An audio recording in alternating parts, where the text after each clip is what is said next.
আগামীর যে নির্বাচন, সেই নির্বাচনে আমাদেরকে দুইটা ভোট দিতে হবে, সবাই জানেন তো।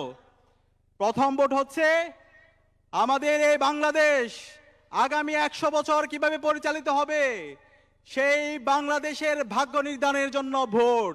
সেই ভোটের নাম হচ্ছে গণভোট। সেই গণভোটে আমাদের হাকে বিজয় করতে হবে। আমরা কি পারবো?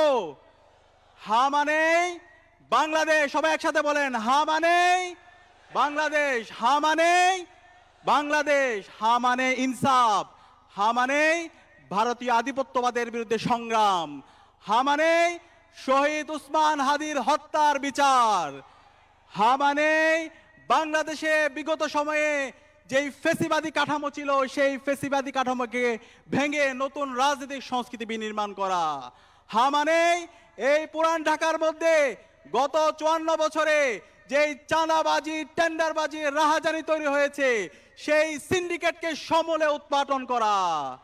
আমরা বাংলাদেশের রাজনৈতিক দলগুলোকে আহ্বান করব, আপনারা নির্বাচনে যেই নির্বাচন করেন এই হায়ের পক্ষে আপনাদেরকে অবস্থান নিতে হবে।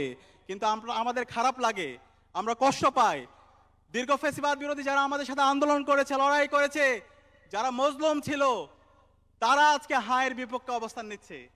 তারা ঘন্টার পর ঘন্টা বক্তৃতা দেয়, কিন্তু তাদের বক্তৃতার মধ্যে এই হায়ের পক্ষে তার ক্যাম্পেইন দেখতে পায় না।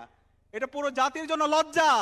আপনারা যদি হায়ের বিপক্ষে অবস্থান নেন, 12ই ফেব্রুয়ারি বাংলাদেশের জনগণ আপনাদের বিরুদ্ধে ব্যাপকভাবে প্রতিরোধ গড়ে তুলবে ইনশাআল্লাহ।